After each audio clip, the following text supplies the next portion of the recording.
Non, ça n'a aucune incidence. De toute façon, on lave hein, de toute façon le sérum par un sérum de lavage. Ce qui aurait de l'incidence, c'est la lidocaïne. Mais en fait, si on lave bien, si on rince bien son greffon avec du sérum physiologique injectable, il n'y a pas de problème, on enlève la lidocaïne. On enlève tout ce qui sert au prélèvement, tous les produits. Je vais reculer. Bien, alors Madame Catherine Bergeron, je crois que ça serait bien que vous vous présentiez, parce que tout le monde ne vous connaît pas, et vous avez ici une fonction à la fois de chirurgien, mais à la fois éventuellement j'allais dire vulgairement de syndicaliste, mais je vous laisse vous présenter vous-même, ça sera plus simple. Je suis une syndicaliste endurcie, mais pour la bonne cause. Alors, je suis la présidente de la Société française de chirurgie plastique esthétique 2022-2023. Je viens juste de céder mon mandat. Et puis, je suis aussi la secrétaire générale du syndicat des chirurgiens plasticiens français. Syndicat très important, corporatiste. On est apolitique, mais on défend notre profession et on défend aussi les patients. Très important parce qu'on intervient énormément en termes de sécurité sanitaire. D'où des combats divers et variés, dont les faux injecteurs, enfin l'exercice illégal de la médecine qui malheureusement fleurit en ce moment et qui préoccupe énormément les chirurgiens plasticiens, mais vous le verrez aussi peut-être à travers les patients ou amis que vous pouvez rencontrer. C'est devenu un phénomène généralisé. Donc voilà, je suis ancienne chef de clinique assistante, j'ai aussi un diplôme de chirurgie viscérale et je travaille exclusivement maintenant dans le privé, après avoir été, comme avec mon dernier maître Alain Patel, avoir géré sa petite unité de chirurgie plastique de l'hôpital Raymond Poincaré à Garches pendant 10 ans. Et puis évidemment, après, nous sommes partis de Garches et j'ai quitté également le service. Voilà, je suis exclusivement libérale avec les problèmes du libéral. Alors, je crois que beaucoup de choses ont été dites. Vous permettez que je commence? Donc, merci, chers collègues, de m'accueillir et merci au professeur Barbara Hersan de m'accompagner dans cette démarche. Donc, beaucoup de choses ont été dites sur les transferts graisseux. C'est vraiment une médecine formidable. Donc, le honneur à Pierre Fournier, qui est malheureusement décédé cette année à l'âge de 95 ans, avec toute sa tête. C'est vrai que ça a été le premier, il s'intéressait énormément à la chirurgie de la main, et c'était le premier alors au départ, prélèvement un petit peu traumatique, à l'aiguille et à la seringue, mais il prélevait de la graisse et il la réinjectait au niveau des mains, et ça marchait extrêmement bien, notamment dans les maladies du Dupuytren. Ça, c'est une aparté. Et puis aussi, honneur aussi à Yves Gérard-Ilouz, qui a quand même pensé, c'était une coïncidence, mais lui aussi chirurgien général, et il s'est servi d'une canule creuse pour prélever cette graisse, et ça nous a aidé énormément. Et l'ancienneté également, c'est un chirurgien suisse, Schiffer, Fisker, pardon, qui découpait la graisse. Et effectivement, à l'époque, les gens très gros ont découpé la graisse pour diminuer l'épaisseur des lambeaux cutanés. On a fait ça chez mon maître Raymond Villain. J'ai aussi travaillé avec Raymond Villain. Mais bon, c'était les prémices de l'utilisation de la graisse avec d'autres perspectives, c'est-à-dire la redistribution des volumes. À l'époque, on ne parlait pas du tout de régénération tissulaire. Je n'ai pas de conflit d'intérêt. Donc, ça, c'est très simple. On en a beaucoup parlé. À quoi ça sert la graisse? Ça sert à deux choses. Ali Mojalal l'a répété. La redistribution en pratique clinique, la redistribution des volumes et également la réparation tissulaire, régénération cellulaire. Je ne vais pas trop insister, mais ça, c'est très important parce que Barbara Hersan en a parlé. On a des choses qu'on peut faire en France et qu'on ne peut pas faire. Effectivement, l'exemple des États-Unis était flagrant. On aurait besoin de collagénase, ça nous aiderait énormément. Pour l'instant, on n'y arrive pas. La collagénase, ça sert tout simplement à défragmenter cette graisse, les matières, et à récupérer cette stromal vascular fraction et avoir donc des concentrés riches en cellules souches, mais pour l'instant, nous ne pouvons pas le faire puisque c'est un travail qui nous est interdit au bloc opératoire. Nous ne pouvons pas utiliser de collagénase, alors qu'évidemment, dans pratiquement tous les pays en dehors de l'Europe, ils peuvent le faire. Donc, produits cellulaires à finalité thérapeutique, qu'on obtient avec des méthodes non substantielles, je vais revenir là-dessus. Donc, on a le médicament, ça va être de la thérapie innovante ou du médicament. C'est soumis à la pharmacovigilance, ça demande des autorisations de mise sur le marché. Ça, nous ne pouvons pas le faire dans notre pratique courante, mais par contre, nous pouvons faire de la préparation de thérapie cellulaire. C'est également soumis à de la biovigilance avec contrôle de l'Agence nationale de sécurité du médicament, l'Agence de biomédecine, mais ça, nous pouvons le faire. Donc, c'est important. On en a déjà parlé, je sais que vous êtes pressé, donc je vais abréger. Quelles sont donc les manipulations non substantielles? Donc, vous l'avez compris, substantielles, tout ce qui est thérapie innovante et médicaments, mais ça, c'est hors de portée des cliniciens et des médecins en pratique libérale. Ça ne peut se faire, et même dans les hôpitaux publics, ça ne peut se faire que dans des cadres de recherche extrêmement encadrés. Donc, que faisons-nous en manipulation non substantielle? On traite la graisse, et pour pouvoir traiter sa graisse, et surtout pour pouvoir la réutiliser, donc on la prélève, on la traite, on la réutilise, eh bien, on a différentes techniques de découpage, de broyage, de centrifugation, de stérilisation. Alors, l'irradiation, on va oublier, séparation, concentration. Et on peut même également la cryopréserver. On a actuellement des études en cours pour la cryopréservation de la graisse humaine. Ce sera bien entendu votre propre graisse qu'on prélèvera, qu'on stockera, mais qu'on pourra éventuellement vous réinjecter. Le professeur Hersan a déjà parlé de différentes façons d'obtenir cette graisse par donc, digestion mécaniste, c'est-à-dire qu'on la broie, et ensuite il y a deux stades différents. Il y a l'émulsification, et puis effectivement, on peut aussi la passer à travers des filtres différents qui, eux, vont couper, et à ce moment-là, on a une graisse de plus en plus fine et donc riche en stromal vascular fraction. Le lipofilling du visage, donc je vais vous parler des applications clinique. Je ne vais pas parler du génital parce que j'en fais beaucoup, mais parfois les gens sont un petit peu choqués par la qualité de ce qu'on peut faire en matière génitale. Mais comme vous avez Elvira qui est là, que je connais depuis des années, par la chance d'avoir travaillé avec lui, eh bien, c'est vrai que le génital, ça rend également de service aux hommes et aux femmes. Ça sera un autre sujet. La graisse dans le génital, ça sert à réparer les tissus et on a énormément de femmes après des accouchements difficiles, on ne peut rien faire, les accouchements sont difficiles, bien qui viennent pour être réparés au niveau génital, en endovaginal, mais également au niveau des organes génitaux externes. Et dans ces cas-là, on travaille bien souvent avec des urologues, voire avec des chirurgiens digestifs en cas de rectocèle. Donc, le lipofilling du visage. Ensuite, on va parler des seins et puis un peu des fesses. Et puis, je sabrerai sur le génital. Donc, c'est très important. On peut augmenter le volume et on peut surtout se servir des propriétés régénératrices de la graisse pour la réparation tissulaire, et notamment dans l'héliodermie. Je suis désolée, je ne peux pas manipuler. Dans l'héliodermie, pourquoi? Parce que dans l'élastose solaire, la peau a été brûlée, elle est fripée et on peut régénérer la qualité de la peau. Oui, s'il vous plaît. Restez bloqué. Alors, je vais vous montrer quelques exemples. Alors, moi, je travaille plutôt avec un petit collecteur, mais c'est pareil, toujours la technique d'aspiration pour prélever. Donc, c'est des techniques d'aspiration de plus en plus sophistiquées, mais on peut aussi se servir d'une lipoaspiration traditionnelle. La seule chose, c'est quand on envisage de garder cette graisse, il faut pouvoir la récupérer dans un bocal stérile, c'est quand même mieux. Et puis surtout, la prélever avec des canules extrêmement fines, ou le plus fines possible, pour pouvoir avoir déjà une graisse qui ne soit pas compacte et qu'on puisse retransférer. Parce que pour retransférer, vous l'avez vu avec les canules que l'on vous a montrées, pour pouvoir retransférer une graisse extrêmement fine, donc la millifat, c'est déjà assez fin, mais la microfat et ce qu'on appelait la nanofat, qui est en fait une stromal vascular fraction, il faut effectivement utiliser des canules très fines.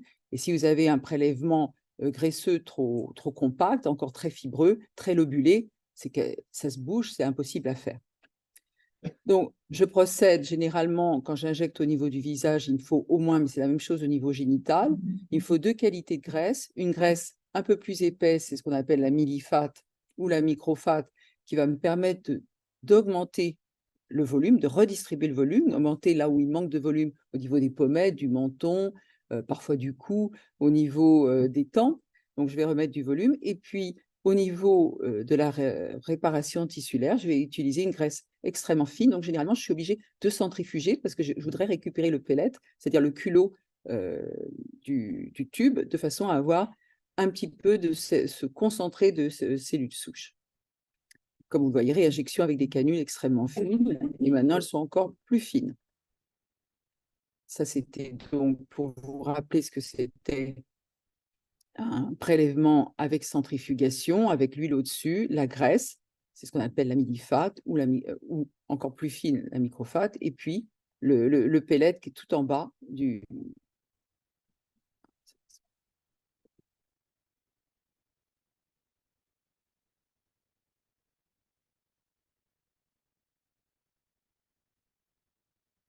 Voilà, donc ça, c'est le dispositif. Alors oui, on a parlé du ventre. Le ventre de 66 ans, c'est moins riche en cellules souches, mais ce n'est pas forcément un problème. Si vous voulez faire de l'augmentation au niveau des seins, vous en moquez complètement parce que vous ne cherchez pas à enrichir en cellules souches, vous cherchez à avoir une matière noble, totalement autologue, qui puisse vous permettre de donner, de redraper le fourreau cutané. Alors là, on est au niveau du visage, mais voilà, on se sert de ce type de technique, de ce type de canule. Alors moi, j'aime bien quand même les grosses canules quand il faut mettre du volume. Pourquoi? Parce que ça ne me gêne pas, c'est moins traumatisant que certaines canules très fines qui sont comme des aiguilles, il ne faut pas l'oublier, donc qui créent des lésions vasculaires.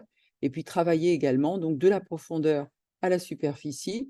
Il est très important de démarrer sur le périoste osseux, de pouvoir réaliser certains gestes. Vous l'avez vu un petit peu avec le docteur professeur Ali Modjalal, vous avez vu en fait le début d'un traitement au niveau des paupières, mais il s'agissait juste de la résection cutanée d'une blépharoplastie.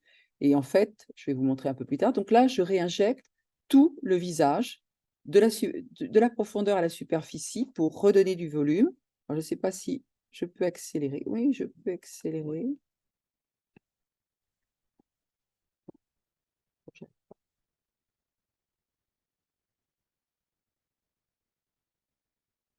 Oui, très bien, encore un petit peu. Donc ça, on travaille, et on travaille très superficiellement, même avec des grosses canules. L'intérêt, alors maintenant, on a même des chirurgiens belges qui ont trouvé une autre technique que je respecte et qui est très sanguinolente. Ils griffent toute la peau des patientes, ils réalisent une microdermabrasion et vraiment, ils réinjectent en micro-needling de la graisse extrêmement fluide. Et les patientes sortent du bloc comme si elles avaient été griffées par un chat et complètement avec des traces de globules rouges. Donc, c'est extrêmement éprouvant pour les patientes. Enfin, psychologiquement. Donc, il faut quand même sortir du bloc dans de bonnes conditions. En libéral, c'est important parce que ça dépend d'où vous partez. Si vous avez une femme qui vient avec un cancer du sein qui a été irradié et qui vous demande d'améliorer la qualité de sa peau au niveau de son sein, elle ne protestera pas. Si vous avez un patient qui vient pour un rajeunissement facial, une amélioration de la qualité de sa peau, vous ne pouvez pas le faire sortir dans n'importe quelle condition. Donc ça, c'est quand je travaille sur le cadre orbitaire, très important, toujours de la profondeur à la superficie.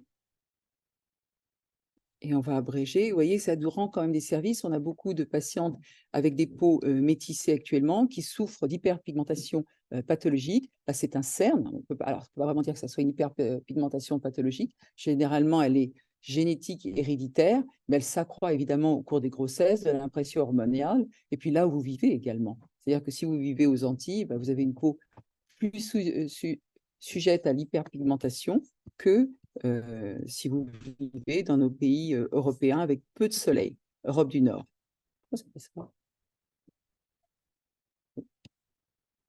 Voilà. Voilà.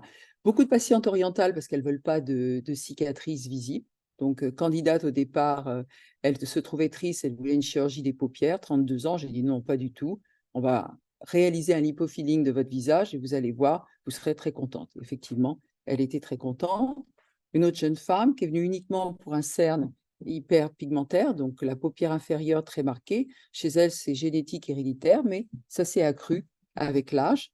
Donc le traitement, l'amélioration. Une caucasienne, donc une femme européenne plutôt blonde, aux yeux bleus, une peau énormément abîmée par le soleil, et vous la voyez là avec, voilà, tout simplement du lipofilling et puis un implant mentonnier, parce que c'est vrai que si on veut projeter un menton rétronate, c'est très important de mettre un petit implant en silicone sur le périoste, et puis au-dessus, en sous-cutané, vous pouvez mettre de la graisse et ça marche très bien.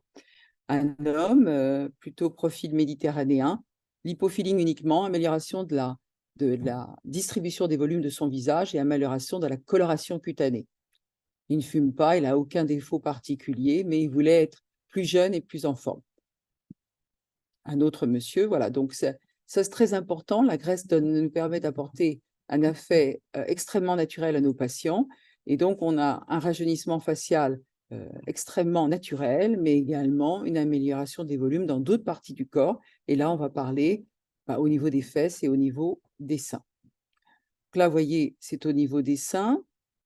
Donc, parfois, on est obligé de forcer un petit peu, mais on réinjecte la graisse. Alors moi, j'ai toujours trois points d'introduction, c'est ma petite manie. Je réinjecte sous le muscle, parce que ça prend très bien, dans le muscle éventuellement, au-dessus du muscle, en dessous de la glande.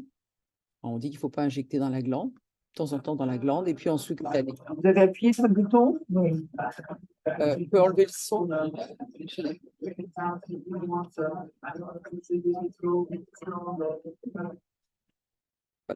désolée.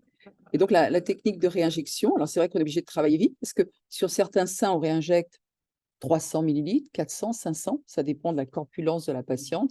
Si on a un sein vidé, et on peut explanter des prothèses et remplacer par de la graisse. Alors évidemment, on n'aura pas l'effet lifting, mais ça va re-remplir le sein, et on obtient souvent de très jolis résultats, à condition que la femme accepte d'avoir l'aréole plus ou moins là où elle était lorsqu'elle avait ses prothèses. Ça ne peut pas se substituer à un lifting des seins, mais ça peut se substituer à des prothèses mammaires.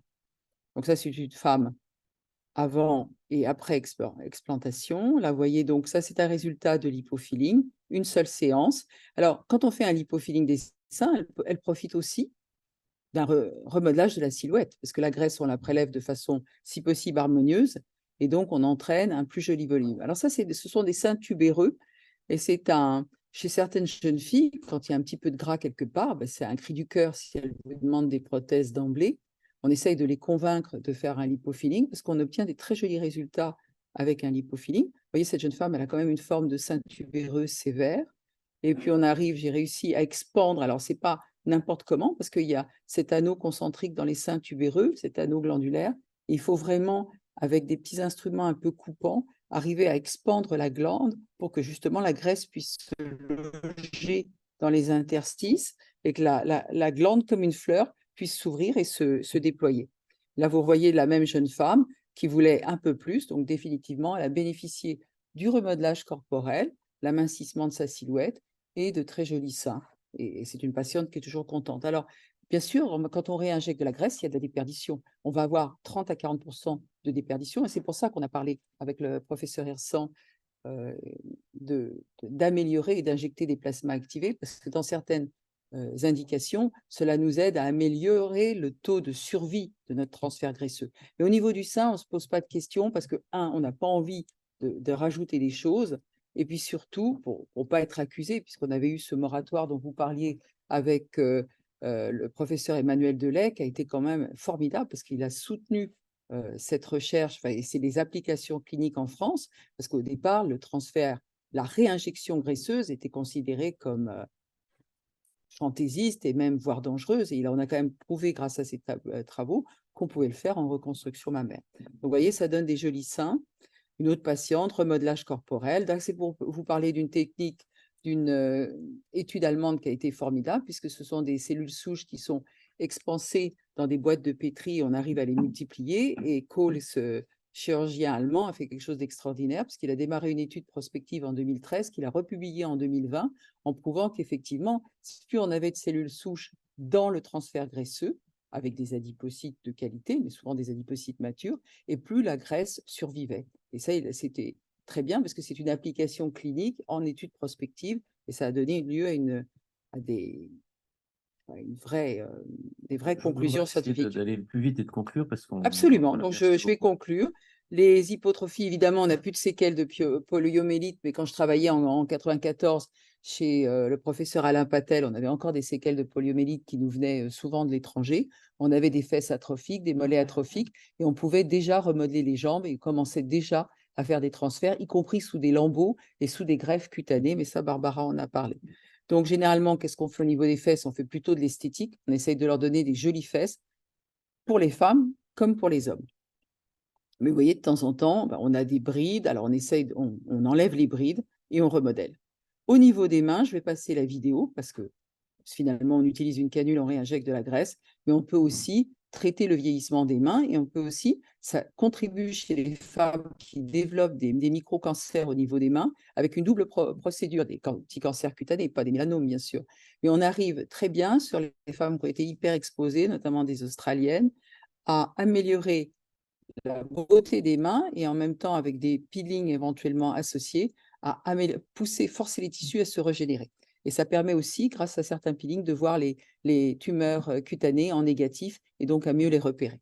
Voilà, j'en ai fini. C'était juste pour vous dire à quel point la graisse est précieuse et nous continuons à travailler. Évidemment, en pratique libérale, on a moins d'études cliniques, mais on a aussi ce pragmatisme et cet empirisme qui nous fait continuer dans notre démarche de recherche et d'application clinique. Merci de votre attention. Merci beaucoup. Ça me permet de vous poser une seule question rapide. Finalement, pour le chirurgien plastique et à la Société française de chirurgie plastique, le lifting de face, il est condamné à disparaître? Ah non, non.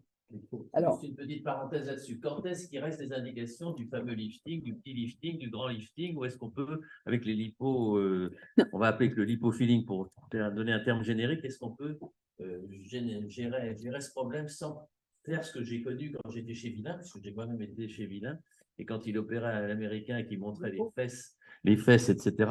Est-ce qu'on on voit plus jamais ces grands délabrements, on décolle tout le crâne pour le remettre? Voilà, je voudrais que vous nous donniez juste ce sentiment-là, mais après, on est obligé de couper, mais je vous écoute. Non, il y a toujours une place pour le lifting chirurgical du visage, comme les liftings corporels. Quand il y a trop d'excès cutanés, véritablement, on ne pourra pas les redraper, on ne pourra pas les rétracter. On utilise maintenant des radiofréquences, on utilise un tas de choses.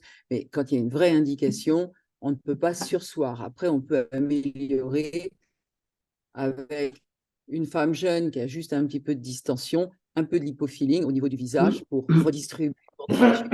Hein, on remet du volume au niveau des pommettes et puis on enlève éventuellement un peu de volume au niveau du cou. On met quelques fils tenseurs, mais c'est un autre débat. Et chez une femme de 45-50 ans qui a perdu 10 kilos, on peut arriver à lui redonner un effet liftant. Et quand il y a un excès cutané, on continuera à lifter le visage comme le corps.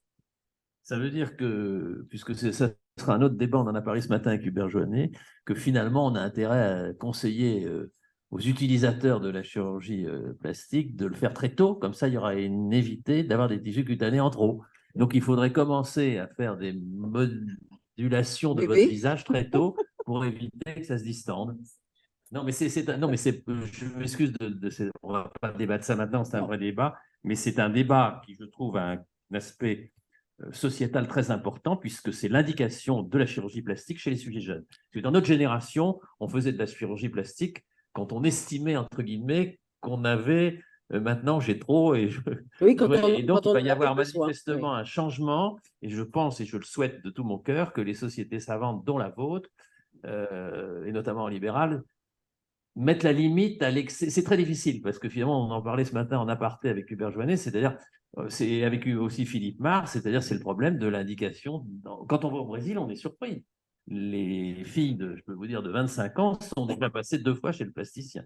Mais ce n'est pas une critique nécessaire, mais c'est comment poser ce cri. Voilà. C'est la transition que je voulais faire sur ce sujet que je trouve absolument une amélioration considérable, parce que c'était monstrueux de voir un grand lifting. On s'en occupe, et effectivement, quand les patients sont jeunes, définitivement, les chirurgiens plasticiens français, de par la qualité de leur formation, ne font pas, à moins rare exception, ne font pas d'excès.